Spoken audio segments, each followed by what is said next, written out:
UFO investigator Anthony Regalia finally received a reply to a Freedom of Information Act request that he filed back in 2017 pertaining to, quote, physical debris recovered by personnel of the Department of Defense as residue, flotsam, shot-off material, or crashed UAP or unidentified flying objects.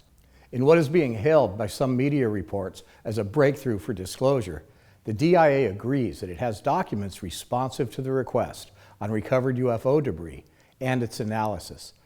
Included in the FOIA release are lengthy reports about a variety of materials, including information about how we studied them and what they may be capable of, which seems to mean we don't know and we can't do it.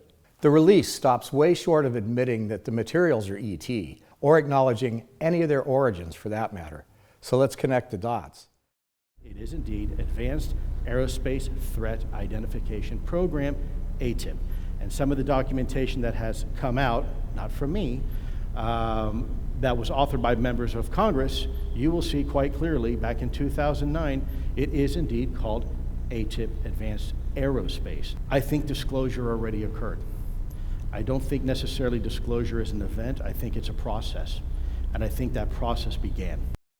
Since before Pentagon insider Lou Elizondo first came out with information regarding the ATIP program, there have been rumors circulating about the existence of crash retrieval debris possibly being examined by aerospace investor Robert Bigelow and others before him as part of this program. George Knapp did a great piece on this as far back as 2018. Is this technology dependent on mystery metal, and did the U.S. have a piece of it at the Bigelow plant? I recently had a chance to interview Unidentified's Christopher Mellon, who is Deputy Undersecretary of Defense for Intelligence under the Bush and Clinton administrations. He actually said that although he did not have direct knowledge of crash retrieval debris being analyzed, he had heard that it might exist. There is a possibility that there is some very small, tightly held, close-held group, for example, that had some crash debris or something and was working that the rest of the department, and even we didn't know about at the Special Access Program Oversight Committee, or was in some subcompartment that was limited to the director or something, you know. So that's always possible. So we know, even then, in top circles, the rumors about the existence of these materials and their location were floating around. But under this new release, we find out some details about these mysterious materials. And one major detail jumps out at all of us. Hey, is it from a crash? How do you know about that? We heard about it on the radio. Everybody's talking about it. Abracadabra. How did it do that?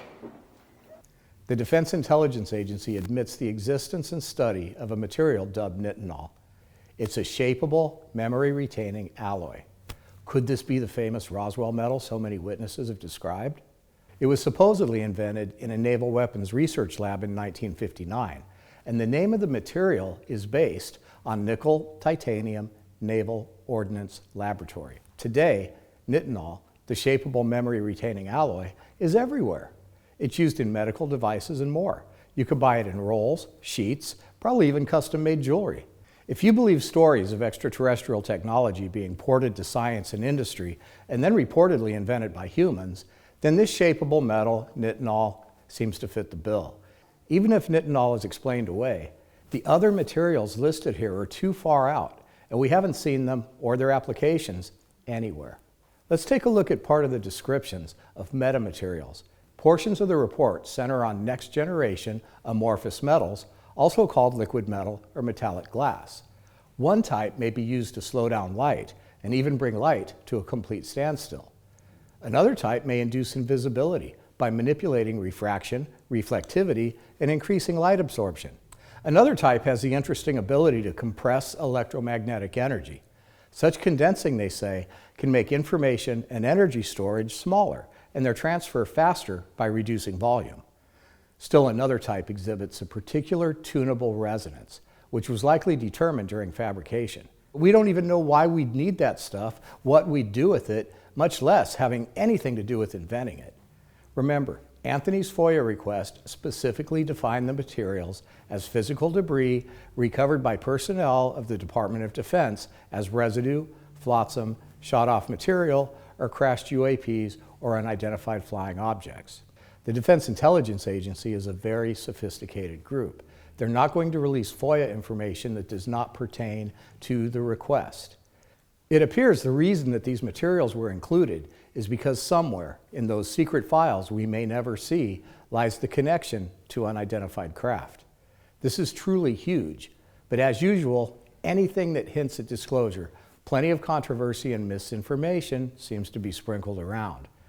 The Pentagon is already trying to step back from this FOIA release. Susan Gao, a Pentagon spokesperson, said in a short statement that though she is aware of the social media chatter, the information provided by the DIA actually relates in some way to an advanced weapons program and not UFO items. But really? Then why don't your research documents explain what the materials do, how they work, and what we're doing with them, instead of postulating about what they might do?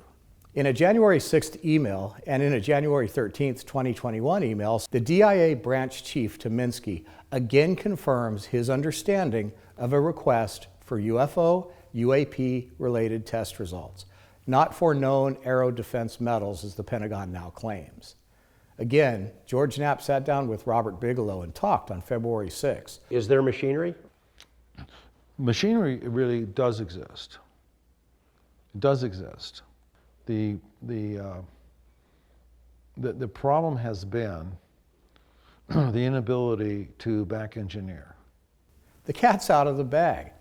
To summarize this story, this does appear to be a smoking gun, but it's wrapped in enough uncertainty, smoke and mirrors, and typical backpedaling that people who don't dig deeper might believe anything. But it is what it is. Another groundbreaking revelation that gets us one step closer to the truth. Have we recovered and attempted to reverse engineer material from craft that are not of known human origin? Why, yes. Yes, we have. Sometimes people may have associated you as being fringe or being out there, and all along, you were right.